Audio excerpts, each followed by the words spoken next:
Hello दोस्तों। मैं देवेंद्र स्वागत करता हूं आपके अपने channel Devendra Nishad study point पर।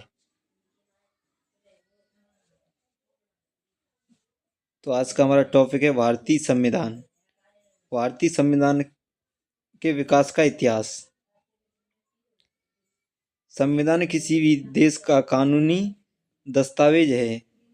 किसी भी देश का संविधान उसकी राजनीतिक व्यवस्था का बुनियादी सांचा ढांचा निर्धारित करता है। इसके अंतर्गत जनता शासित होती है। संविधान हमारे दो प्रकार का होता है, एक होता है लिखित, एक होता है अलिखित। हमारा संविधान भारत का है वो लिखित संविधान है, ब्रिटेन का है वो अलिखित संविधान है। 1700 इसमें हम तीन टॉपिक पढ़ेंगे। एक है हमारा 1773 रेगुलेटिव एक्ट, और दूसरा हमारा टॉपिक है 1935 भारत शासन अधिनियम, और तीसरा हमारा 1946 कैबिनेट मिशन। तो देखते हैं 1773 का रेगुलेटिव एक्ट। 1757 की प्लासी की लड़ाई और 1764 का बक्सर के युद्ध को अंग्रेजों द्वारा जीत लिए जाने के बाद बंगाल ब्रिटिश इंडिया कंपनी का शासन हो गया। इसी शासन को अपना अनुकूल बनाए रखने के लिए अंग्रेजों ने समय समय पर कई एक्ट पारित किए। तो भारतीय संविधान के विकास की सीढ़ी माना गया है।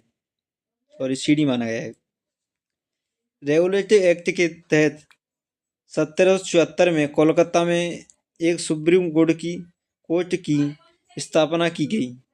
इसके पहले मुख्य न्यायाधीश LGA-MP थे।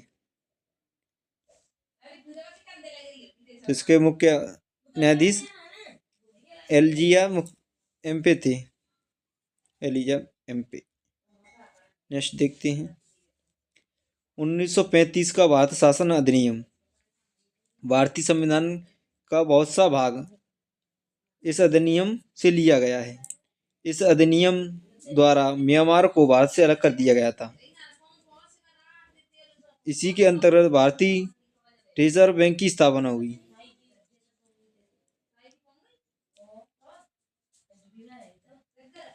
(1940) में कैबिनेट मिशन का गठन। 1940 हमारे कैबिनेट मिशन का गठन हुआ था। जुलाई 1940 में कैबिनेट मिशन के तहत भारतीय संविधान के निर्माण के लिए संविधान सभा का गठन किया गया था। संविधान सभा के सदस्यों की कुल संख्या, तो हमारे संविधान सभा के कुल सदस्यों की संख्या 389 थी, जिसमें 292 ब्रिटिश प्रांतों के प्रतिनिधि थे और 93 देसी रियासतों के प्रतिनिधि थे, और 4 हमारे चीफ कमिश्नरी।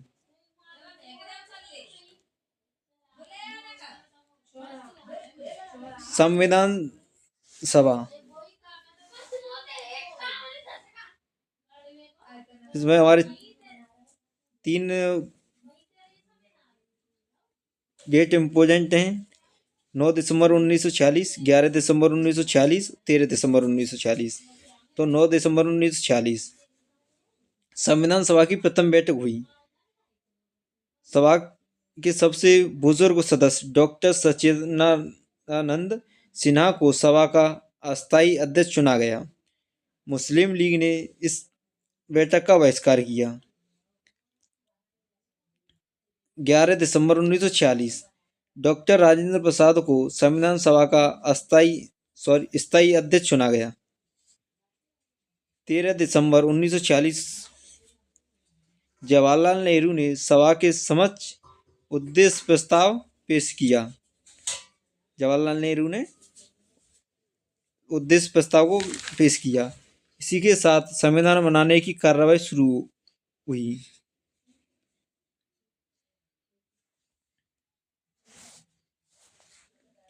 संविधान सभा के प्रमुख समितियों के अध्यक्ष। संचालन समिति, ये डॉक्टर राजेंद्र प्रसाद थी। प्रारूप समिति, इसके अध्यक्ष डॉक्टर भीमराव अंबेडकर थे।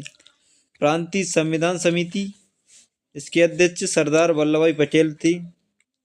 और संघीय संविधान समिति, इसके अध्यक्ष पंडित जवाहरलाल नेहरू थे।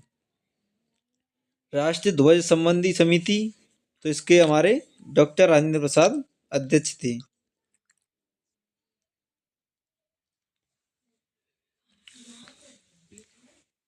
तीन जून 1947 को यह घोषणा कर दी गई कि भारत का बंटवारा होगा।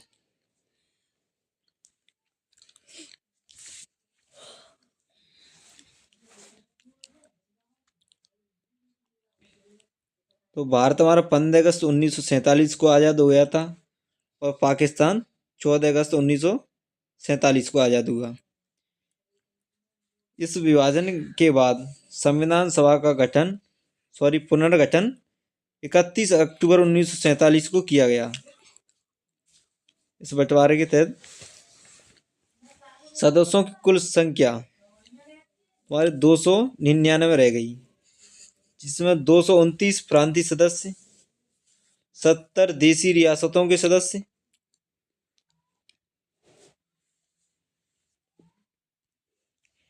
दुनिया भर के संविधान को बारीकी से परखने के बाद बाबा साहब भीमराव अम्बेडकर ने भारतीय संविधान का मसौदा तैयार किया। 26 नवंबर 1949 को भारतीय संविधान पूरी तरह तैयार हो गया और इसे संविधान सभा द्वारा पारित कर दिया गया। 26 नवंबर को संविधान दिवस मनाया जाता है। 26 जनवरी 1950 को भारतीय संविधान लागू कर दिया गया और भारत एक गणतंत्र देश बन गया।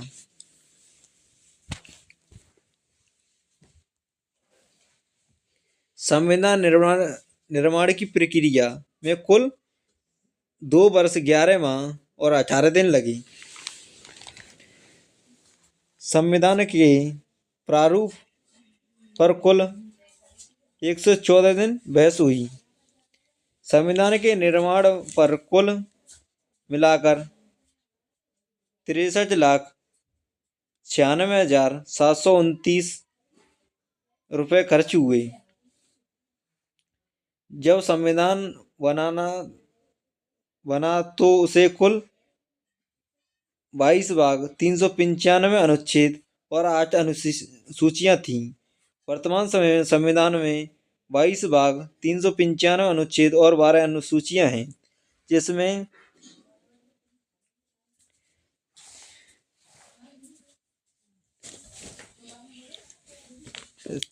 इक्यावन का वगैरह करके ऐसे जोड़कर हमारे 420 अनुच्छेद हो गए हैं।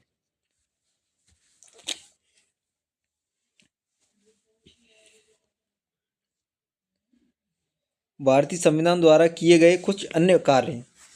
भारतीय संविधान सभा ने 22 जुलाई को राष्ट्रीय ध्वज को अपनाया।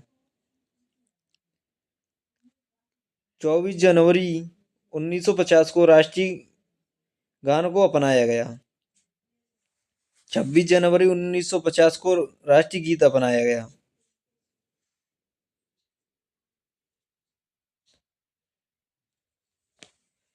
स्वतंत्र भारत का पहला मंत्रिमंडल 1947। जवाहरलाल नेहरू प्रधानमंत्री, वल्लभ भाई पटेल गृह मंत्री, मोहम्मद अबुल कलाम आज़ाद शिक्षा मंत्री, डॉक्टर जॉन मथाई रेल मंत्री, जगजीवन राव श्रम मंत्री, बलदेव सिंह रक्षा मंत्री, राजकुमारी अमृत कौर